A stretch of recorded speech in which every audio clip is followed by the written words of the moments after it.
Heat of neutralisation की बात कर लेते हैं।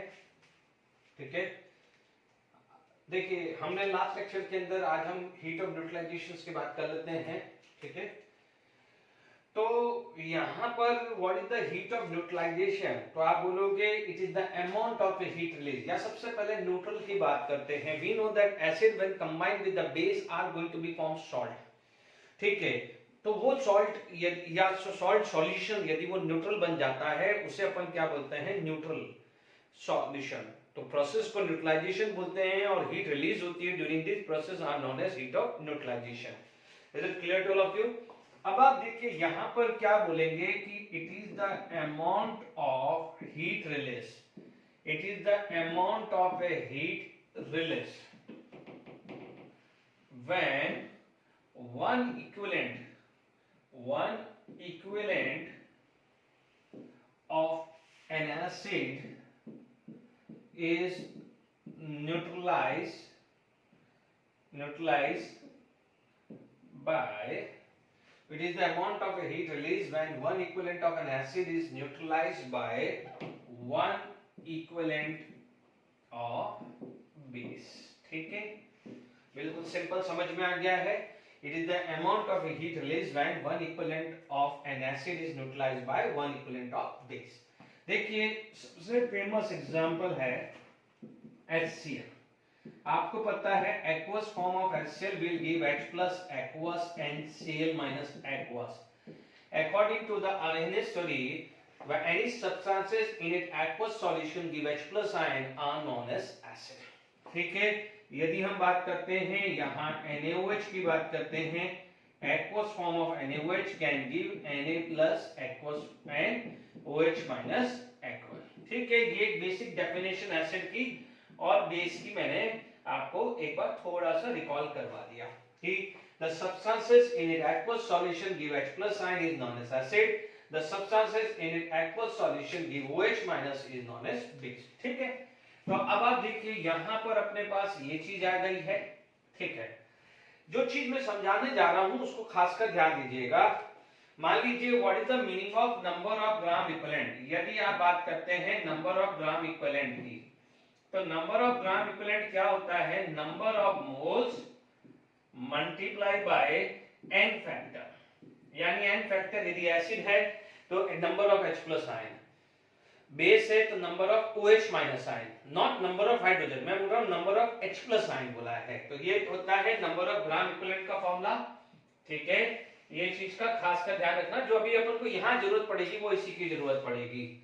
ठीक है, तो अब आप देखिए कि यहां पर आपके पास क्या हुआ है। मान लीजिए एग्जांपल 1 आ गया है, HCl aqueous plus NaOH aqueous can give NaCl plus water। अपन यही सोचते हैं, but we all of that all are very good electrolyte। जब हमने केमिकल बॉन्डिंग में पढ़ा था कि आयनिक कंपाउंड जितना ज्यादा पोलर होगा उतना वाटर के अंदर हाईली सॉल्युबल होगा। All these are the highly soluble in water, क्योंकि एक्वस फॉर्म है, एक्वस फॉर्म है, एक्वस फॉर्म है। ठीक है, अभी हम पढ़ेंगे एक चीज आती है हीट ऑफ हाइड्रेशन, एक आती है हीट ऑफ सॉल्यूशन।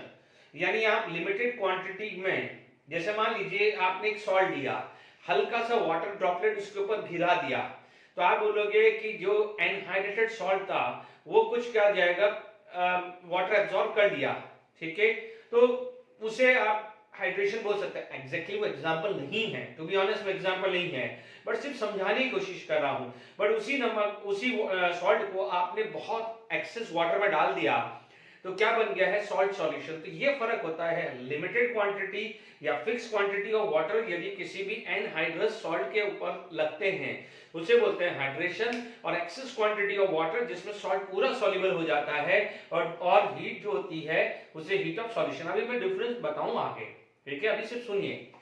ठीक है, यहां पर HCl aqueous है, अभी क्या अपन न्यूट्रलाइज पे फोकस कर रहे हैं। HCl क्या होगा, H plus aqueous plus Cl minus aqueous।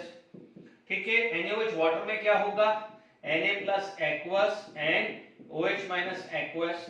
ठीक है, NaCl is also the ionic compound। ionic compound water के अंदर एक्चुअली क्या होता है, soluble Na plus aqueous, Cl minus aqueous plus water। ठीक है, चीजों को समझिएगा। अब मैंने यहां से Cl माइनस कैंसिल कर दिया, Na प्लस कैंसिल कर दिया, यानी H plus OH minus will give water.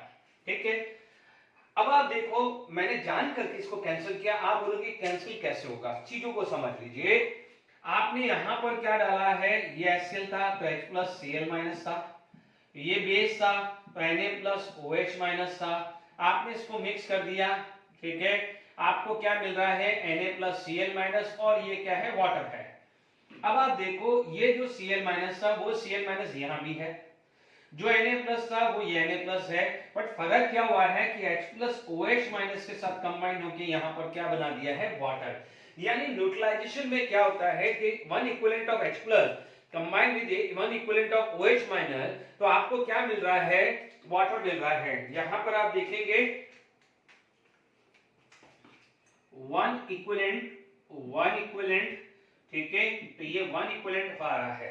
ठीक है, तो इसका मतलब यहां पर आप देखते हैं heat of formation of water it is equal to minus 13.7 kilo calorie per equivalent होता है, या इसको क्या है 1 calorie is equal to 4.18 joule से भी है, तो लगभग क्या हो जाएगा, इसको 4.18 से मल्टीप्लाई करते हैं तो ये लगभग माइनस 57.2 किलो जूल पर इक्विवेलेंट आ जाता है।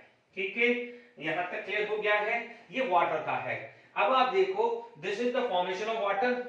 ठीक है, अब आप देखोगे कि ये H प्लस है, तो यहां पर जो ये प्रोसेस है इसमें आपको क्या है, न्यूट्रलाइजेशन मिल रहा है, समझना, न्यूट्रलाइजेशन है, क्योंकि this is the neutral process, तो जो हीट रिलीज हो रही है कि during this process it is known as enthalpy of neutralisation या हीट ऑफ न्यूट्रलाइजेशन बोल देंगे। डन। अब यहां पर आप देखेंगे कि ये न्यूट्रलाइजेशन तो हो गया, बट साथ के साथ इसके अंदर वाटर भी बना है ना। आप बोल क्यों, यहां का H प्लस, यहां का OH माइनस, एसिड का H प्लस OH माइनस, ये एसिड का, ये बेस का, ये वाटर का बना है, तो आप बोल सकते हैं ना कि ये इट इज नथिंग है, it is the heat of formation of water, बोल सकते हैं कि बोल सकते हैं इट इज नथिंग है, it is the heat of formation of water बोल सकते हैं। Is it clear to all of you, यहां तक क्लियर हो गया है, heat of formation of water आ गया है। इसका मतलब देखिएगा, तो प्लीज ध्यान दीजिएगा कि यदि one equivalent of acid combined with one equivalent of base, तो वहां पर एंथैल्पी ऑफ न्यूट्रलाइजेशन या तो 37.7 किलो कैलोरी पर इक्विवेलेंट होगा या माइनस 57 किलो जूल पर इक्विवेलेंट होगा। Is it clear to all of you, यहां तक क्लियर हो गया है आपको। ठीक है, एन फैक्टर, फिर दूसरा या पर मोल भी बोल सकते हैं, बिकॉज एन फैक्टर तो 1 ही है, HCl का एन फैक्टर 1 है, OH NaOH का भी एन फैक्टर क्या है, 1 है, तो इसको किलो जूल पर इक्विवेलेंट या किलो जूल पर मोल भी बोल सकते हैं, क्योंकि HCl NaOH का बेसिसिटी HCl की 1 और NaOH में एसिडिटी OH की 1 है, तो इसलिए पर मोल भी बोलते हो तो चलेगा, बट किसके लिए, HCl और NaOH के रिएक्शंस के लिए बात कर रहा हूं, H2SO4 में मत चले जाना, वो अभी मैं लूंगा। ठीक है, तो मान लीजिए मेरे पास HCl था, यहां पर मेरे पास HCl था, यहां पर मेरे पास NaOH था, और यहां पर मान लीजिए प्रोसेस मेरा है एंथैल्पी ऑफ न्यूट्रलाइजेशन। ठीक है, मैं HCl NaOH की बात कर रहा हूं। ठीक है, मेरे पास यहां पर let it be one equivalent था, ये वन इक्विवेलेंट था, तो यहां पर आपको क्या मिला है, मान लीजिए minus 13.7 kilo calorie per equivalent है ना, या फिर जूल में भी लिख सकते हो। ठीक है ना, तो मैं एक ही लिख रहा हूं, 2 इक्विवेलेंट है, तो ये 2 इक्विवेलेंट है, तो यहां पर आ जाएगा 2 into minus 13.7 kilo calorie per equivalent, या 2 इंटू माइनस 57.2, या आप इसको बोल सकते हैं माइनस 57.2 किलो जूल पर इक्विवेलेंट, या ये 2 इंटू माइनस 57.2 किलो जूल पर इक्विवेलेंट। यदि ये x इक्विवेलेंट होगा, ये x इक्विवेलेंट होगा, ये आ जाएगा x into minus 13.7 kilo calorie आ जाएगा, है ना, ये पर इक्विवेलेंट नहीं लिखेंगे क्योंकि अभी टू इक्विवेलेंट आ गया है। ठीक है, ये x इंटू ये आ जाएगा। ठीक है, तो HCl NaOH के बारे में क्लियर हो गया है। ठीक है, ओके, यदि यहाँ पर आपके पास चीजें समझ में आ गई, यानी 1 मोल ऑफ वाटर, क्योंकि वाटर के अंदर H प्लस OH किसी तरह से भी बात करें तो नंबर ऑफ इक्विवेलेंट और नंबर ऑफ मोल्स वाटर के केस में सेम ही आ रहा है। ठीक है, तो आप देख लीजिए कैसे वर्क करना है, वो क्लियर हो गया है कि दिस है। जैसे मान लीजिए आपके पास यहाँ पर कोई दे दिया है N1 V1 of HCl N2 V2 for NaOH दिया है, तो वाटर कितने इक्विवेलेंट फॉर्म हो रहा है उससे आप मल्टीप्लाई कर देंगे तो मिलेगा। ऐसे न्यूमेरिकल्स कराऊंगा, आप बेफिक्र रहिए। ठीक है, तो आपके पास ये चीज आ गई है। ओके, तो हीट और न्यूट्रलाइजेशन पे अपन ने बात करी है। मान लीजिए कोई और एग्जांपल आप लेते हैं, जैसे मान लीजिए एग्जांपल 2 लिया। ओके, एग्जांपल 2 लिया, एग्जांपल 2 H2SO4 प्लस NaOH। ठीक है, आप देख सकते हैं यहां पर मिलेगा Na2SO4 प्लस 2H2, कितना मिल रहा है 2H2। ठीक है, तो आप देखेंगे यहां पर मान लीजिए ये 1 मोल ले लिया तो ये 2 मोल आ जाएगा, ये कितना आ जाएगा 2 मोल, ये कितना आ जाएगा 1 मोल, तो ये आ जाएगा 2 मोल ऑफ वाटर, है ना। तो यहां पर आपने -37 वाटर के केस में -37 किलो कैलोरी पर इक्विवेलेंट या किलो कैलोरी पर जूल पर मोल भी बोल सकते हैं, क्योंकि वाटर के केस में n फैक्टर 1 आएगा, ध्यान रखना, क्योंकि वाटर में H प्लस आयन देखें तो भी 1, OH माइनस देखें तो भी 1 आता है, ये गलती मत करना। तो यहाँ पर एंथैल्पी ऑफ न्यूट्रलाइजेशन पूछे तो ये 2 इंटू, क्योंकि वाटर आया है 2 इंटू -37 किलो कैलोरी, यह आ जाएगा 2 इंटू -57.2 किलो जूल आ जाएगा। Is it clear to all of you? ये 2 इंटू -57.2 किलो जूल आ जाएगा। ठीक है, इनकेस ये चीज भी आपसे पूछा जा सकता है, आपको कितने मोल वाटर प्रोड्यूस कर रहा है उसको मल्टीप्लाई करना है, किलो कैलोरी में निकाल रहे हैं या किलो जूल में निकाल रहे हैं। ठीक है, यहां पर आपके पास ये समझ में आ गया होगा एंथैल्पी ऑफ न्यूट्रलाइजेशन। ठीक है, अब आप देखिए यहां पर आपने दोनों स्ट्रॉन्ग एसिड स्ट्रॉन्ग बेस लिया है। ठीक है, हम already strong acid strong base के बारे में पढ़ चुके हैं। जनरली स्ट्रॉन्ग एसिड क्या होता है, HCl HBr HI होते हैं। ठीक है, H2SO4 होता है, HNO3 स्ट्रॉन्गर एसिड होता है या HClO4 स्ट्रॉन्ग एसिड होता है। ठीक है, स्ट्रॉन्ग बेस में जो भी है मोस्टली जो फर्स्ट ग्रुप के होते हैं hydroxide, NaOH, KOH, RbOH and caesium hydroxide, कुछ हद तक calcium hydroxide, strontium hydroxide and barium hydroxide भी आप ले सकते हैं। Is it clear to all of you? तो यहां पर आप देखेंगे कि जब स्ट्रॉन्ग एसिड स्ट्रॉन्ग बेस दोनों कंबाइन हो रहा है तो आपको एंथैल्पी ऑफ न्यूट्रलाइजेशन कितना मिल रहा है। ठीक है, तो ये ध्यान रखना है, एसिड बेस मैंने लिखा है कि वन इक्विवेलेंट ऑफ एसिड या वन इक्विवेलेंट ऑफ बेस, ध्यान रखना, but it should be stronger acid. ठीक है, तो एकदम सीधे ये चीज आपने स्ट्रॉन्ग एसिड बोला तो क्वेश्चन दिमाग में बच्चे को आ गया कि व्हाट अबाउट दिस, कि यदि दोनों में से कोई भी एक वीक होगा, इसका मतलब क्या हुआ कि यदि मान लीजिए weak acid and strong base है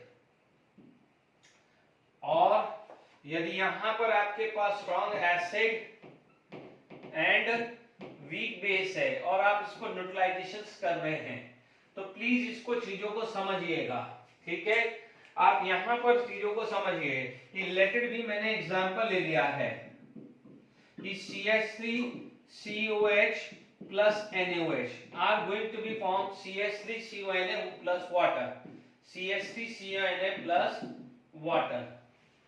यदि ये आ जाएगा CH3CONA plus water आ गया तो आप देख लेंगे ये क्या है, वीक एसिड है, ये क्या है, स्ट्रॉन्ग बेस है।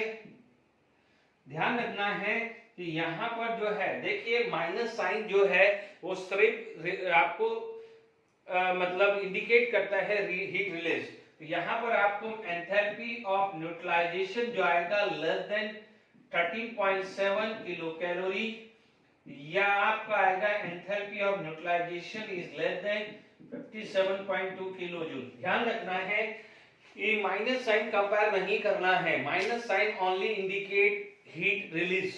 ठीक है, तो आप बोलोगे कि क्यों ऐसा हो रहा है, ढंग से समझिएगा कि अभी अपन ने पढ़ा था कि जैसे मान लीजिए अपन ये अज्यूम करके चलते हैं कि यहां से आपको ये 100% H प्लस आयन मिल जाना चाहिए लाइक HCl, ठीक है।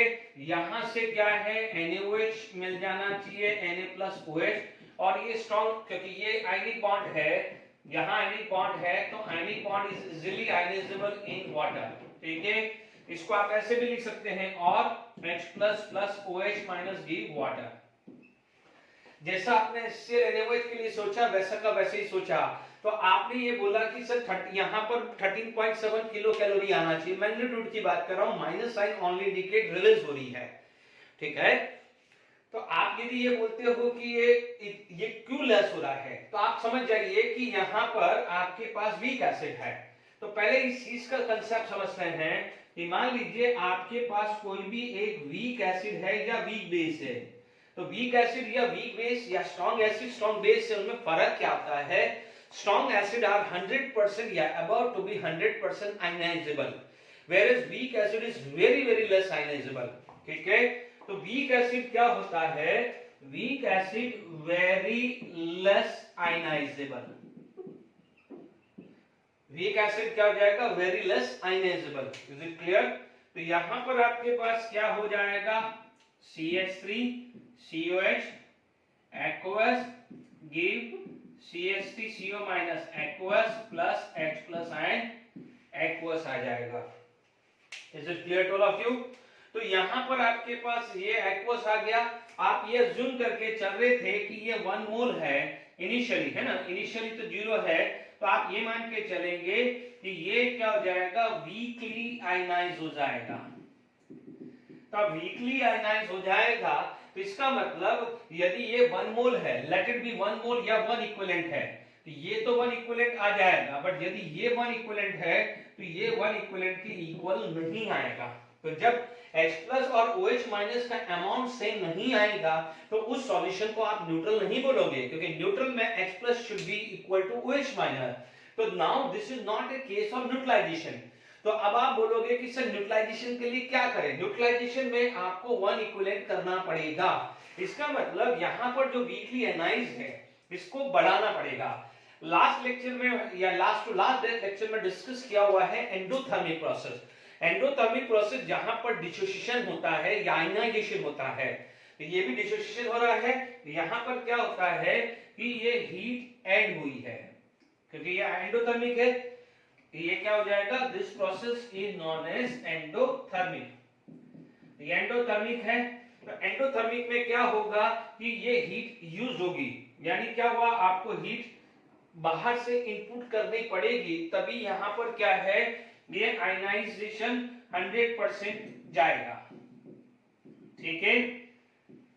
100% ionise when temperature increases, when temperature increases means heat increases, यदि heat input होगी तभी क्या होगा, ये बढ़ेगा। इसका मतलब सपोज मान लीजिए कि पहले जब आपको 100 रुपीज मिल रहे थे, मान लीजिए 100 रुपीज मिल रहे थे, ठीक है, अब आपको क्या है 80 मिलेंगे, तो आप बोलोगे 20 क्या हुआ, तो 20 क्या हो जाएगा, खर्चा हो गया। 20 का के लिए खर्चा हो गया, 20 क्या है, उसको जो आयनाइज करने में यूज कर रहा है, ठीक है। यानी मान लीजिए 100 रुपीज आपको मिल रहे थे, आज मान लीजिए 80 मिले, तो आप पूछोगे कि 20 रुपीज कहां गए, तो 20 रुपीज क्या हो गया है, नाश्ते में यूज हो गए हैं, ऐसा जूम कर लीजिए, ठीक है। यानी व्हाट हैपन, जब HCl है, HCl को जैसे में वाटर में डाला तो उसको कोई स्पेशल हीट की रिक्वायरमेंट ही नहीं पड़ी, स्पॉन्टेनियसली वो आयनाइज हो गया, ठीक है, नेचुरली आयनाइज हो गया, because HCl is a very polar, ठीक है। तो पोलर है तो इजीली H प्लस आयन दे देगा, तो 100% H प्लस बना। NaOH में भी सेम सिचुएशन हुई, बाहर से हल्की फुल्की कोई आई होगी तो अलग बात है, अदरवाइज स्पॉन्टेनियस के अंदर हल्का सा इनिशियलाइजेशन रिक्वायरमेंट होता है, अदरवाइज नेचुरल प्रोसेस होता है, ठीक है। HCl NaOH कंबाइन हुआ, NaCl प्लस वाटर बन गया। इसीलिए तो अपन क्या बोलते थे कि neutralisation is spontaneous process. Neutralisation को अपन ने क्या बोला है, spontaneous process, it is irreversible process, ठीक है। ये बट कब, जब 100% आपका strong acid strong base combine कर रहा है। अब मान लीजिए दोनों में से एक वीक ले लिया, या तो वीक एसिड स्ट्रॉन्ग बेस ले लिया या स्ट्रॉन्ग एसिड वीक बेस ले लिया, तो इसका मतलब क्या हुआ है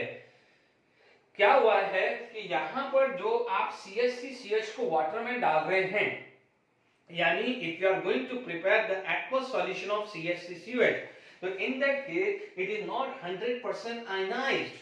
It is not 100% ionized. So amount of H plus ion produced from the dissociation या ionization of acetic acid is very less as compared to the amount of OH minus produced from ionization or dissociation of NaOH. So that's why if the amount of H plus and OH minus in the solution are unbalanced, so it is not a case of a neutralization. It is not a case of neutralization. तो ये चीज का खासकर ध्यान रखना है, H plus और OH minus यदि अनबैलेंस हो रहे हैं तो। ठीक है, यहां तक क्लियर हो गया। अब देखिए यहां पर ये H plus और OH minus यहां पर क्लियर हो गया है। अब यहां पर हमारे पास ये बात करें H plus और OH minus की हो गई, ठीक है। तो अब हमारे को क्या चाहिए, वीक एसिड में जो मान लीजिए थोड़ी देर के लिए मान लीजिए कि H plus आयन 2% आया, ये 2% था, ये 100% था, तो क्या है 98% का डिफरेंस है, तो इससे न्यूट्रलाइजेशन तो बोलेंगे। अब हमने क्या करा, आउटसाइड से हीट ली, थोड़ा गर्म किया किसको, एसिडिक एसिड सॉल्यूशन को, तो उसमें क्या हो जाएगा, डिग्री ऑफ आयनाइजेशन क्या है, धीरे धीरे बढ़ेगा। ठीक है, बढ़ेगा तो मान लीजिए 2% से 100% लाने के लिए आपको कुछ x अमाउंट की हीट यूज करनी। ठीक है, आप देखेंगे कि जब ये प्रोसेस खत्म हुआ है तो न्यूट्रल होगा, क्योंकि न्यूट्रल करने के लिए आपको ये 2% से 100% ले जाना ही होगा, तभी न्यूट्रलाइजेशन बोल पाओगे। तो मान लीजिए कि इन जनरल इतना आना चाहिए था, बट उसमें से कुछ x अमाउंट की एनर्जी यूज हो गई। x अमाउंट की एनर्जी क्या है, मान लीजिए यहां पर x अमाउंट की एनर्जी यूज हो गई, किसके लिए, आयनाइजेशन ऑफ वीक एसिड या वीक बेस। तो टोटल एनर्जी जो होगी वो क्या होगी, -37.1, कब, जब ये रिलीज होगा, प्लस इतनी एनर्जी यूज होगी, तो आपको टोटल कितना मिला, मान लीजिए ये 2 है, तो आपको रिलीज कितनी हुई, ये हुई कि नहीं हुई, तो यानी पहले 37.3, अब मान लीजिए 11.7 आई है, तो पहले के कंपेयर में लेस ही तो आई है। Please don't compare there magnitude, just compare 13.7 release हुई और 11.7 रिलीज हुई। जितना ज्यादा रिलीज होगा उतना रिएक्शन अच्छा होता है। पढ़ चुके हैं हम एंडोथर्मिक और एक्सोथर्मिक में पढ़ चुके थे कि जितनी ज्यादा एनर्जी रिलीज होगी उतना प्रोडक्ट स्टेबल होगा, याद आया।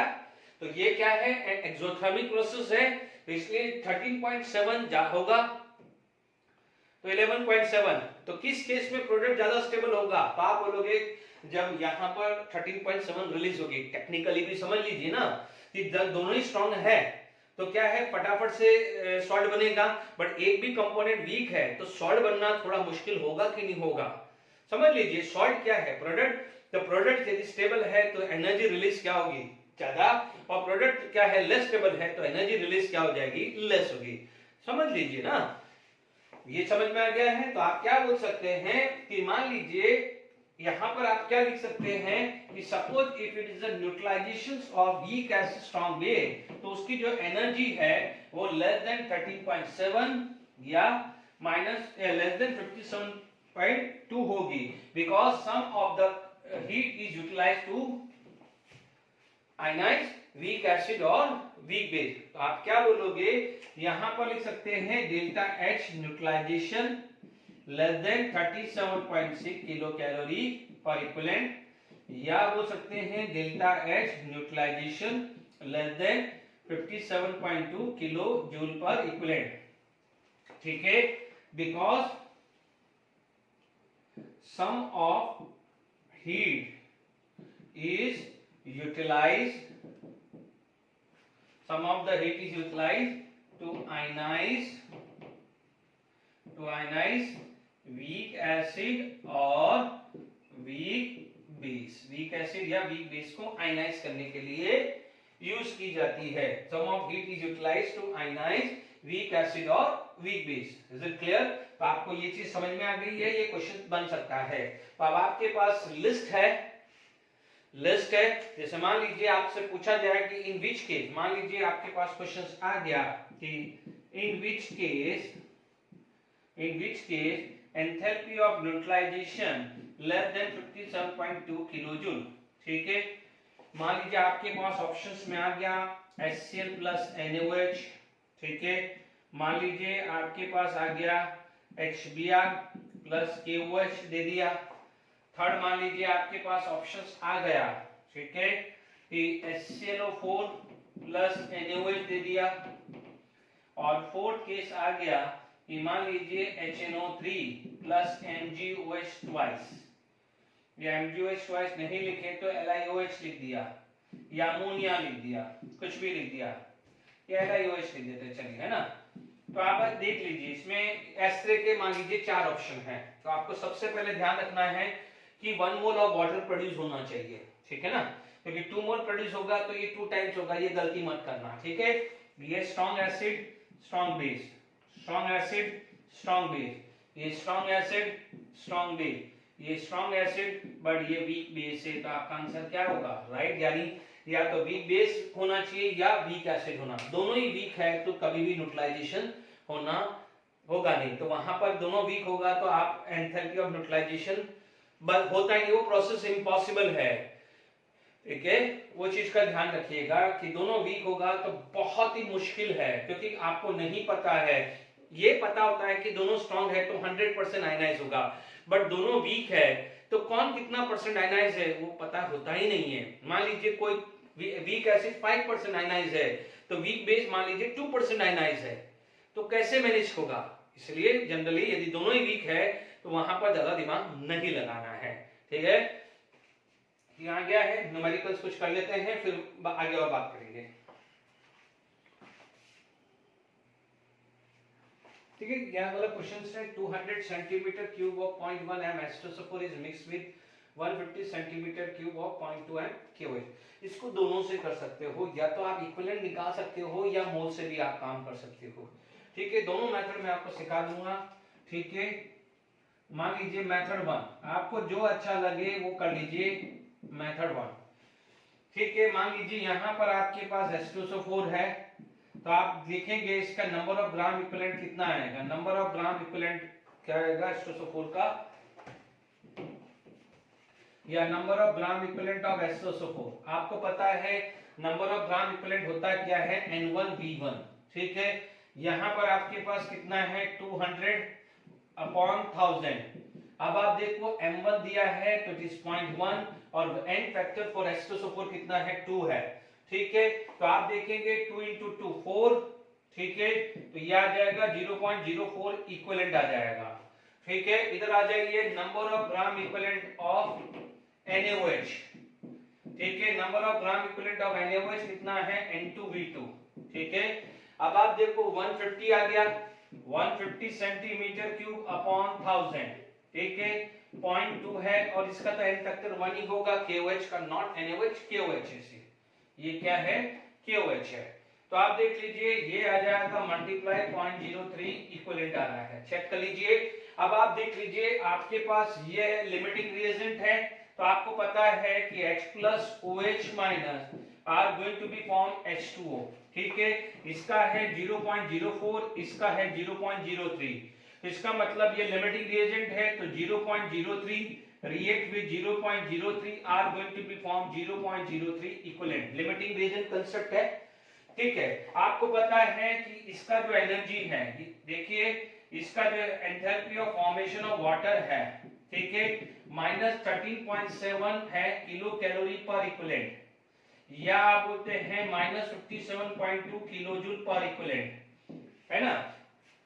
मोल में है तो पर मोल ले लेंगे, क्योंकि वाटर के लिए H प्लस n फैक्टर 1 है, वो मैं पहले ही क्लियर कर चुका हूं, क्योंकि H plus ion OH minus 1 है तो इसको किलो कैलोरी पर मोल या किलो कैलोरी पर इक्विवेलेंट दोनों सेम है। मैं दोनों से ही सिखा रहा हूं, दोनों से ही सिखा रहा हूं। तो आप मान लीजिए इन दोनों में से कोई चाहिए, ये फॉर्मेशन है, तो यहां पर आ जाएगा एंथैल्पी ऑफ न्यूट्रलाइजेशन, ठीक है। हालांकि यहाँ पर उसने एंथैल्पी ऑफ न्यूट्रलाइजेशन क्यों नहीं यूज किया है, उसने हीट इवॉल्व्ड हीट यूज किया है, क्योंकि ये न्यूट्रल नहीं हुआ है, इसलिए हीट इवॉल्व्ड ही लिख सकते हैं, ठीक है ना। इसमें क्वेश्चन भी लिखा हुआ है हीट इवॉल्व्ड ही लिखा है, एंथैल्पी ऑफ न्यूट्रलाइजेशन या हीट ऑफ न्यूट्रलाइजेशन नहीं बोला, क्योंकि दोनों सेम नहीं है तो ये न्यूट्रल नहीं हुआ है। इज इट क्लियर, तो यहाँ पर आ जाएगा -13.7 किलो कैलोरी इंटू 0.03, या मान लीजिए इसमें पूछा तो 57.2 किलो जूल इंटू 0.03 आएगा।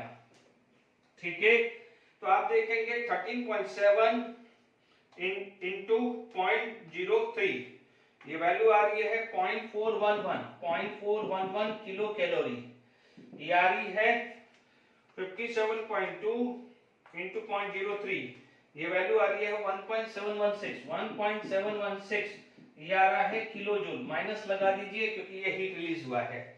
Is it clear? This is the one method.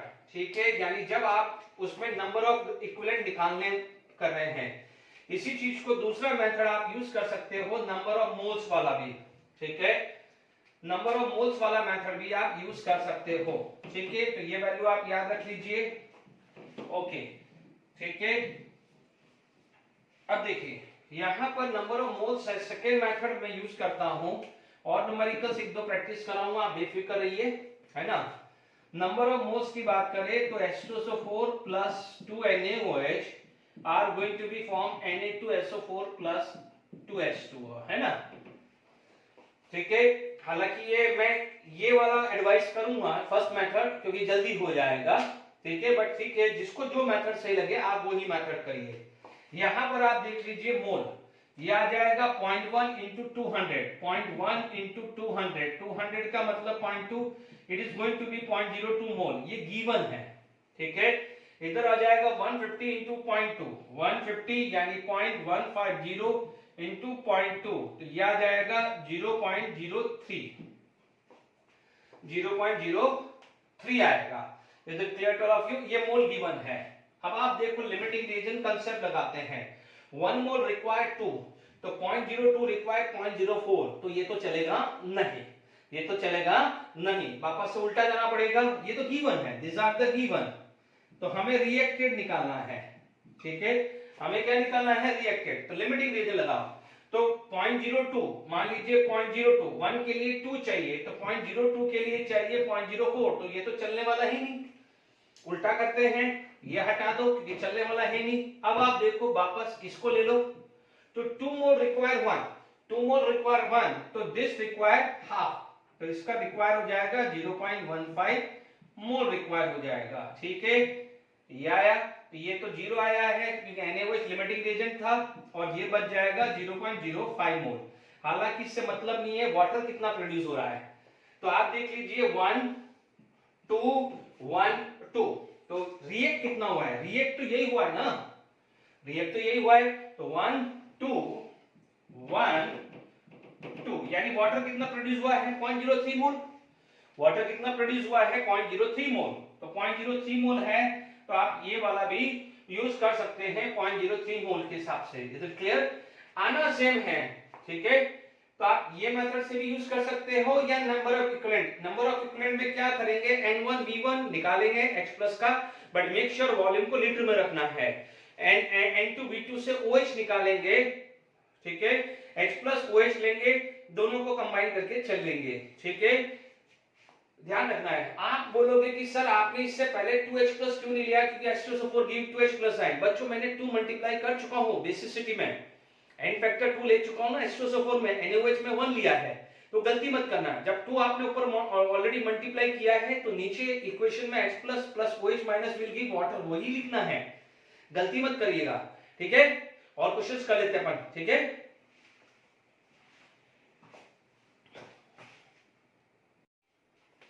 ठीक है, नेक्स्ट क्वेश्चन अपन करते हैं। Calculate heat revolve when 100 ml of 0.2 m HCl mix with 100 ml of 0.3 m NaOH। ठीक है, इक्विवेलेंट वाला मेथड कर लेते हैं, वो एक ही इक्विवेलेंट वाला मेथड लगाते हैं। जनरली इक्विवेलेंट वाला मेथड है, बट कई बार यदि किसी को मोल्स वाला लगाना है तो दे कैन डू यूज। अब देखिए यहाँ पर HCl है, ठीक है, HCl के यानी H प्लस आयन के इक्विवेलेंट कितने हुए? 100 इंटू 0.2 m, तो इक्विवेलेंट ही निकाल देता हूं कि 100 इंटू 0.2 और n फैक्टर तो 1 ही है, divided by 1000, this is equal to 0.02, equivalent आ गया है H प्लस। ठीक है, चेक कर सकते हैं, ये 2 0 कैंसिल हुआ, 0.02 आ गया। अब आप देखिए NaOH है, NaOH से आप देखेंगे तो आपको OH माइनस मिलेगा, 100 ml ही है, 100 into 0.3 है, n फैक्टर 1 है, डिवाइडेड बाय 1000 है, तो 0.03 इक्विवेलेंट। अब आप देखो लिमिटिंग रीजन लगा सकते हैं। आप यहाँ पर आप देखेंगे H plus OH minus are going to be form water। Okay, ये H plus 0.02 है, 0.03 है, तो लिमिटिंग रीजन के हिसाब से ये प्रोड्यूस होगा 0.02 equivalent. Is it clear? Okay, कोई दिक्कत नहीं। अब आप देखो, आपसे पूछा गया है डेल्टा H न्यूट्रलाइजेशन, तो नहीं बोलेंगे आप हीट ही बोलेंगे। हीट कितना आ जाएगा? आप बोलोगे 0.02 इंटू माइनस 13.7 किलो कैलोरी, या आप देख सकते हैं ये कैलकुलेट कर लिया तो देखेंगे 2714 1 3267 एंड 27.4 माइनस आ गया है, डबल जीरो आया है, तो दिस गोइंग टू बी 20 आगे आ गया है, तो माइनस 0.274 किलो कैलोरी। ये इसका आंसर आ जाएगा। कैलोरी में मांगा, जूल में मांगा, तो आप बोल दोगे जूल में हीट आ जाएगी 0.02 इंटू माइनस 57.2 टू 4 और 4 5 टू 10 1 2 3 1 2 3, तो 1.004 किलो जूल। ठीक है, ये भी हीट लगा सकते हैं। तो यहाँ पर हीट इसलिए लिख रहे हैं क्योंकि यहाँ पर OH माइनस बच रहा है या H प्लस आयन बचता है, तो that is not a case of neutralisation. Is it clear? तो यहाँ पर आपके पास क्लियर हो गया है कैलकुलेट हीट इवॉल्व। ठीक है, यहाँ पर आपको मान लीजिए यदि हीट कैपेसिटी का कहीं यूज हो रहा है, स्पेसिफिक हीट हो या मोलार हीट कैपेसिटी, ठीक है, तो determination of heat of neutralisation या एंथैल्पी ऑफ न्यूट्रलाइजेशन। ठीक है, नेक्स्ट चीज आ जाती है determination of heat of neutralisation. यदि आप हीट ऑफ न्यूट्रलाइजेशन आपको निकालना है तो आप देखेंगे कि यहाँ पर कैसे रिएक्शन हो रहा है। मान लीजिए यहाँ पर एक सॉल्यूशन है, ओके, आपने यहाँ पर जो है थर्मामीटर ले लिया है एंड यहाँ पर क्या है एसिड प्लस बेस डाल दिया है। ठीक है, जो भी यहाँ सॉल्यूशन है उसकी specific heat capacity you know, mostly water है तो वाटर की पता होनी चाहिए। Is it clear? तो यहाँ पर क्या होगा कि जैसे वी नो दैट हीट का फॉर्मूला क्या होता है, mass into specific heat capacity, specific heat capacity into delta T, ये पड़ा हुआ है। अब हीट ऑफ न्यूट्रलाइजेशन है तो एक चीज हमेशा ध्यान रखना, हीट ऑफ कंबस्टन हो, हीट ऑफ न्यूट्रलाइजेशन हो, हीट ऑफ फॉर्मेशन। आपने लास्ट लेक्चर तक भी देखा था कि मैंने हमेशा किलो जूल पर मोल, किलो कैलोरी पर मोल, क्योंकि स्टेटमेंट में 1 मोल आता है, यहाँ पर आता है स्टेटमेंट में 1 इक्विवेलेंट। ठीक है, तो हीट ऑफ न्यूट्रलाइजेशन क्या हो जाएगा, हीट, यानी इसको मैं Q से रिप्रेजेंट कर लेता हूं। ठीक है, यानी यहां पर आ जाएगा Q upon number of gram equivalent. ठीक है, कोशिश करिए नंबर ऑफ ग्राम इक्विवेलेंट ही रखिए फॉर्मूला। ये हीट ऑफ न्यूट्रलाइजेशन, क्योंकि आप यूनिट चेक कर सकते हैं, इसकी यूनिट क्या होती है, किलो कैलोरी। तो मान लीजिए ये किलो कैलोरी पर इक्विवेलेंट या किलो जूल पर इक्विवेलेंट आता है। ज्यादा कोई रटना की जरूरत नहीं है, ये ऑलरेडी थर्मोडायनामिक में पढ़ चुके हैं। मोलार होगा तो यहाँ पर क्या हो जाएगा, मोल आ जाएगा। ठीक है, तो यहाँ पर ये चीज का ध्यान रखना, मोस्टली तो स्पेसिफिक हीट कैपेसिटी देगा क्योंकि मास होगा, बाकी फिर भी हम देख लीजिए these are the formula to use heat of neutralization। ठीक है, क्वेश्चंस कुछ कर लेते हैं। Okay,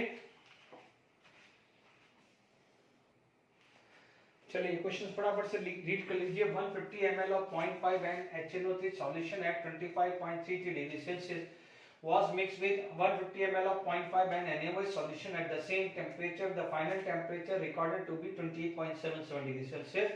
Calculate the heat of neutralization if heat capacity of water। ध्यान रखना वाटर 4.184 जूल पर ग्राम है, मान लीजिए उसको कैलोरी में चाहिए। कैलोरी में, क्योंकि अपन ने देखा है हीट ऑफ न्यूट्रलाइजेशन अपन कैलोरी में भी कैलकुलेट कर रहे हैं किलो जूल में, तो वी नो दैट इसकी जगह यहाँ पर क्या दे सकता है, इसकी जगह वो 1 कैलोरी पर ग्राम भी दे सकता है। ध्यान दीजिएगा 1 कैलोरी पर ग्राम आएगा तो हीट ऑफ न्यूट्रलाइजेशन हमको कैलोरी या किलो कैलोरी में निकालना पड़ेगा। डन, ठीक है। अब आप देखिए सबसे पहले आपके पास क्या आएगा, आप इक्विवेलेंट निकाल दीजिए। HNO3 से H प्लस के इक्विवेलेंट कितने आएंगे, 150 इंटू 0.5 बाई 1000, ठीक है। OH माइनस के कितने आएंगे, क्योंकि HNO3 का एन फैक्टर 1 है बट फिर भी नॉर्मलिटी दिया है तो एन फैक्टर की जरूरत है भी नहीं। यहाँ पर आ जाएगा 75 है ना, ये 0 से 0 कैंसिल, ये 75 आ गया, तो 1 2 3, तो डेसिमल ये आ गया है दिस, ये इतने इक्विवेलेंट आ गया है। एंड 150 इंटू 0.5 अपॉन ये आ जाएगा 1000, it is going to be same equivalent, ठीक है। तो डेफिनेटली अमाउंट सेम है तो इसका मतलब न्यूट्रलाइजेशन होगा। इससे पहले क्वेश्चंस के अंदर अपन ने हीट इवॉल्व लिखा था, हीट ऑफ न्यूट्रलाइजेशन नहीं बोला था क्योंकि H प्लस और OH का अमाउंट डिफरेंट था। हाँ, यहाँ पर आप हीट ऑफ न्यूट्रलाइजेशन बोल सकते हैं, ठीक है। तो बात यहाँ पर खत्म हो गई।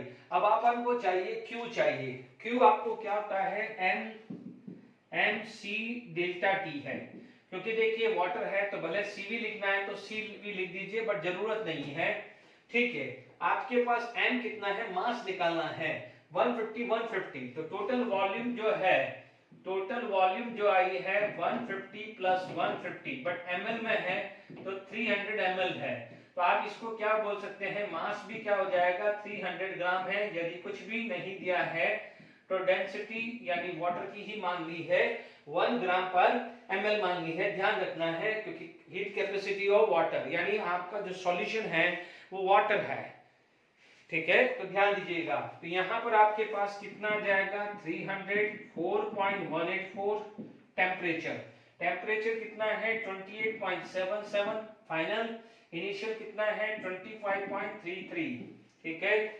हम लोग इसको कैलकुलेट कर लेते हैं, क्लियर। अब देखिए यहाँ पर 28.77 माइनस 25.33 इंटू 4.184 इंटू 300, ये वैल्यू आ रही है 4317, ये आ रही है 4317.88 है ना, ये आ रही है जूल में, ये किस में आ रही है, जूल में। या आप इसको लिख सकते हैं 4.318 लिख दीजिए, अप्रोक्सीमेट किलो जूल। डन, ये क्यों आया, हमें चाहिए हीट ऑफ न्यूट्रलाइजेशन या एंथैल्पी ऑफ न्यूट्रलाइजेशन, तो delta H neutralisation Q by number of gram equivalent, number of gram equivalent, Q with कितना गया है 4.318, ठीक है। यहाँ पर आ जाएगा 0.075, ठीक है, डिवाइडेड बाय 0.075, ठीक है। ये आ जाएगा, रुकिए 4.318 डिवाइडेड बाय 0.075, ये वैल्यू आ रही है 57.57 किलो जूल पर इक्विवेलेंट, ठीक है। ये आ जाएगा 57.57 आएगा। तो यदि कैलोरी में चाहिए तो यहाँ पर क्या हो जाएगा, 1 रखना है, वो कैलोरी देन किलो कैलोरी, तो किलो कैलोरी पर इक्विवेलेंट आ जाएगा, ठीक है। तो ये क्वेश्चन समझ में आया है, ठीक है। एक और क्वेश्चन कर लेते हैं, तो इस फॉर्मूले पे अपन को कमांड आ जाएगा, ठीक है।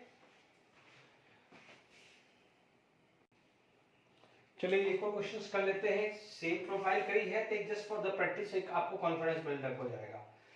देखिए सबसे पहले आप निकाल दीजिए H प्लस आयन, ठीक है। H प्लस आयन के इक्विवेलेंट कितने आ जाएंगे, 100 into 0.5 upon 1000, it is 0.05 equivalent. OH minus आ जाएगा 100 into 0.5 divided by 1000, it is also 0.05 equivalent, दोनों का सेम है तो यहाँ न्यूट्रलाइजेशन वर्ड चलेगा। डन, ठीक है। अब आपके पास क्या हो जाता है, final temperature recorded would be, यानी मास चाहिए। तो देखिए टोटल मास जो आया है, अब मैं डायरेक्टली लिख दूं, टोटल वॉल्यूम कितना है 100 प्लस 100 200 ml है, तो अब टोटल मास कितना आ जाएगा 200 प्लस, अब आप देखो वाटर इक्विवेलेंट ऑफ थर्मोफ्लास्क इज 44 ग्राम, तो ये 44 ग्राम भी आएगा, तो टोटल मास आ जाएगा 244 ग्राम। ठीक है, अब आप देखो Q is equal to M C delta T आएगा, it is 244 into C, C कितना है 4.184, टेम्परेचर कितना है 302.65 माइनस 299.95, इज इट क्लियर।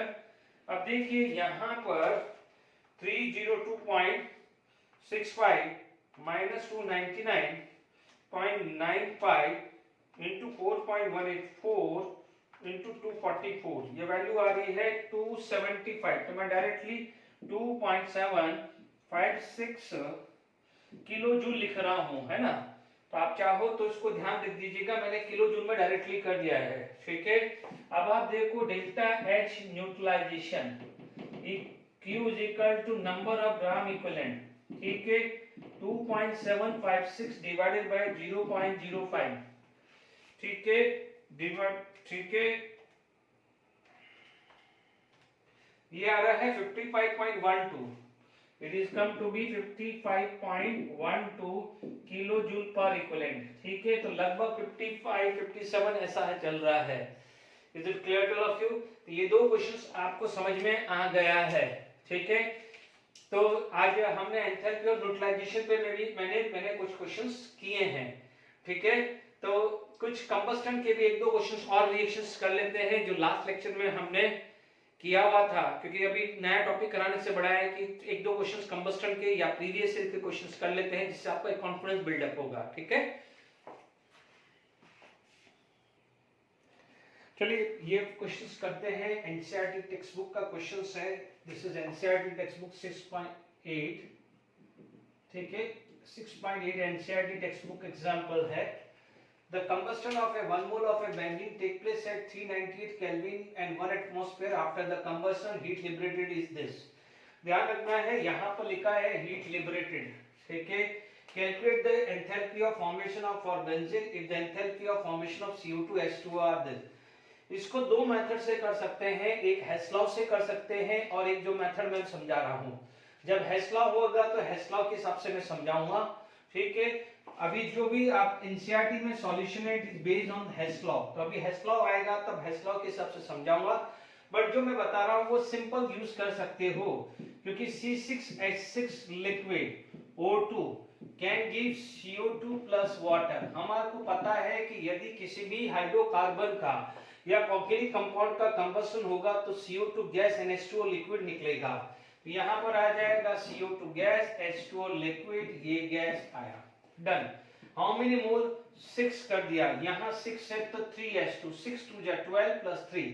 अब आप ध्यान से रखना, आप गलती से भी भले यहाँ 15/2 या 7.5 लिख दीजिए, बट यहाँ पर 2 टाइम मत करिएगा, क्योंकि जो भी है कैलकुलेशन मिस्टेक हो जाएगी। यहाँ पर आपको दिया है enthalpy of combustion -3267 kilo joule per mole दिया है। समझ में आया ये? क्योंकि मान लीजिए कोई बच्चा यहाँ पर 2 कर देता है या 15 कर देता है तो ये 12 करता है, तो ये क्या करता है 3 × 2 6, तो मेक श्योर यहाँ भी 2 करना पड़ेगा। कई बच्चे लोग क्या करेंगे, यहाँ 2 कर दिया, यहाँ सब कुछ कर दिया, बट यहाँ पर मोल ये वैल्यू ऐसे कैसे रही, तो पूरा का पूरा कैलकुलेशन गड़बड़ हो जाएगा। मैंने आपको फैक्टर ऑफ फैक्टिंग में बताया था कि यदि मोल ट्वाइस है तो आपका टोटल NH हो जाएगा 2x हो जाएगा। तो मान लीजिए आप इसी क्वेश्चंस को आप ये लिखना चाहते हैं कि कोई बच्चा ये लिखना चाहता है कि सर मैं तो ये लिखूंगा, तो ध्यान दीजिएगा, फिर आप ये ध्यान रखना ये 2 × ये आ जाएगा। ठीक है, तो कई बार क्या होता है ये चीज आप कर लेते हो बट ये चीज नहीं कर पाते हैं, तो क्या है गड़बड़ी हो जाती है। इसीलिए मैंने आपको क्या एम्फसाइज किया था कि भले कंबस्टन हो किसी भी का तो उसको 1 मोल रखो, फॉर्मेशन हो तो 1 मोल रखो। तो यदि आप गलती से 2 मल्टीप्लाई या 3 मल्टीप्लाई करना भूल भी जाओ तो आपका रॉन्ग नहीं होगा। इसीलिए मैंने भले यहाँ फ्रैक्शन में आया उसको 1 मोल डिस्टर्ब नहीं किया, ये याद रखिएगा।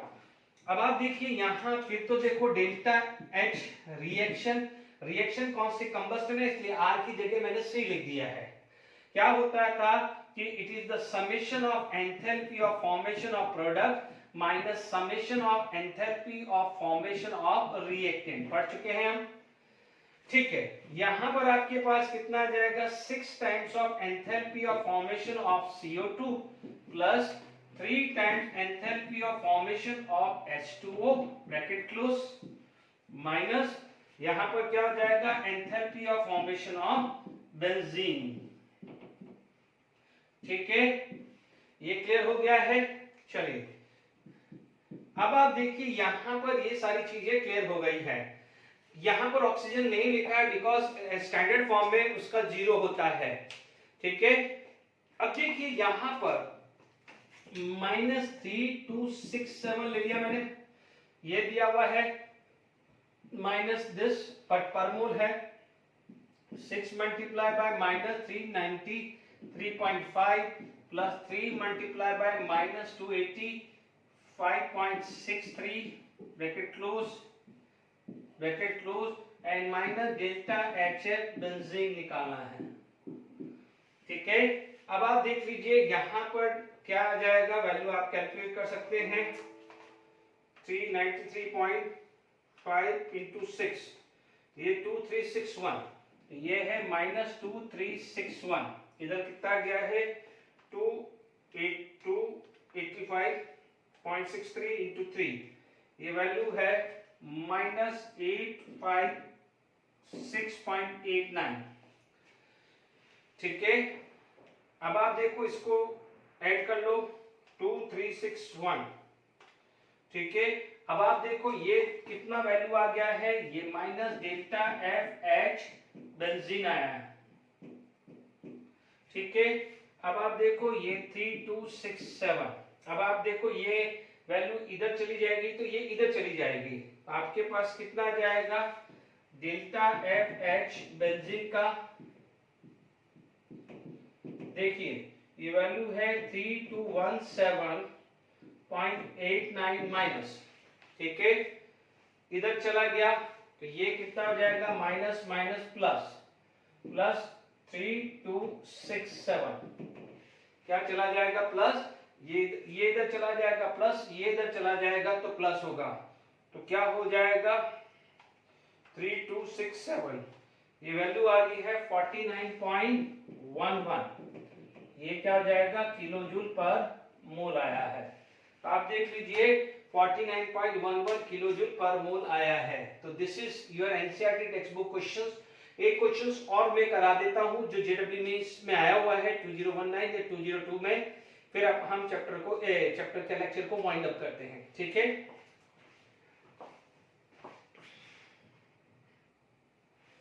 देखिए प्रीवियस ईयर के क्वेश्चन जेडब्ल्यू एडवांस 2019 2013 का हीट ऑफ फॉर्मेशंस पे है, ठीक है। हीट ऑफ कंबस्टन पे भी है, ठीक है। वो delta H equal to delta जेडब्ल्यू मेंस का था, delta heat of combustion of ethanol दिया हुआ था और डेल्टा U निकाला था। तो इथेनॉल का combustion will give CO2 gas plus H2O, तो डेल्टा N निकालना है तो we can use delta H delta U। Thermodynamic में मैं करा चुका हूं। Choose the reactions from the following option from which standard enthalpy of reaction is equal to standard enthalpy of formation। पढ़ा हुआ है, याद आ रहा है, हमने क्या पढ़ा था, delta R standard equal to delta F standard कब होगा, जब 1 मोल होगा। देखिए ये 1 मोल है, ठीक है, ये 1 मोल है, ये भी 1 मोल है, बट ये 2 मोल है तो ये तो वैसे ही हटा दो। तो ये हीट ऑफ फॉर्मेशंस में 1 मोल आना चाहिए, तो ये 2 मोल है। बाकी देखिए element should combine in their elementary form, ये एलिमेंटरी फॉर्म है तो राइट है, ये एलिमेंटरी फॉर्म है। सॉलिड और ऑक्सीजन गैस एलिमेंटरी फॉर्म है, ये भी राइट है। अब आप देखिए ये एलिमेंटरी फॉर्म नहीं है, this is gases form. Elementary form होता है कार्बन का ग्रेफाइट, कार्बन का एलिमेंटरी फॉर्म होता है ग्रेफाइट, तो ये इनकरेक्ट है क्योंकि यहाँ पर ग्रेफाइट होता तो ये भी आ जाता, ये है गैसेस। अब ये मत बोल देना कि सर G फॉर ग्रेफाइट होता है, ध्यान रखना सिर्फ G लिखा हुआ है तो गैसेस है, ग्रेफाइट में पूरा लिखेगा, मैंने लास्ट लेक्चर में पूरा ग्रेफाइट लिखा है और जैसे डायमंड लिखा है तो ठीक है, डायमंड में डायमंड लिखेगा, ग्रेफाइट में ग्रेफाइट लिखेगा, G फॉर गैसेस होगा, गलती मत करिएगा। जेडब्ल्यू एडवांस 2019 का क्वेश्चन कितना सिंपल है, सबसे पहले जिस भी कंपाउंड फॉर्म हो रहा है वो 1 मोल होना चाहिए। An element should combine in their standard form. ठीक है, और कॉन्फिडेंस लाने के लिए एक और जो है प्रीवियस ईयर का क्वेश्चन मैंने लिया है, C diamond is not standard form, तो ये नहीं होगा, सी डायमंड की वजह से रॉन्ग हो गया है ये। ठीक है, ये राइट है, ये राइट है, ये समझ में आ गया, क्योंकि ऑक्सीजन एलिमेंट्री फॉर्म होता है, ऑक्सीजन का एलिमेंट्री फॉर्म O2 ही होता है। ठीक है, H2 plus F2, यस, ये राइट ऑप्शन आ गया है। Elementary form H2, F2 elementary form 1 mole produce कर रहा है, ये कंडीशन होगी। आपको क्या चाहिए, सबसे पहले कंपाउंड का 1 मोल होना चाहिए, एलिमेंट अपने स्टैंडर्ड फॉर्म में होना चाहिए। स्टैंडर्ड फॉर्म क्या होती है, या तो एटॉमिक फॉर्म होगी या उसकी मॉलिक्यूलर फॉर्म होगी। N2 plus 3H2 give 2NH3, यहाँ गड़बड़ हो गई है, यहाँ 1 मोल होता तो चल जाता, इसलिए ये नहीं हो रहा है। CO gas plus O2, no doubt ये 1 मोल है, but CO is not elementary form, CO is not elementary form, तो इस वजह से ये रॉन्ग हो गया है। Is it clear? तो आपका यहाँ पर आंसर क्या आ जाएगा, आंसर इस वाले में आ जाएगा A एंड B। ठीक है, यहाँ पर आंसर आ जाएगा, आंसर B आ जाएगा। Is it clear? तो I hope enthalpy of combustion, enthalpy of neutralisation, enthalpy of formation, ये 3 टॉपिक अभी तक हमने लास्ट 2 लेक्चर में क्लियर किए हैं। ये 3 सबसे इंपॉर्टेंट है, बाकी जो है वो इतने इंपॉर्टेंट नहीं है। ठीक है, बाकी जो चीज है वो हम नेक्स्ट लेक्चर में करेंगे। Till then enjoy, thank you very much. ठीक है।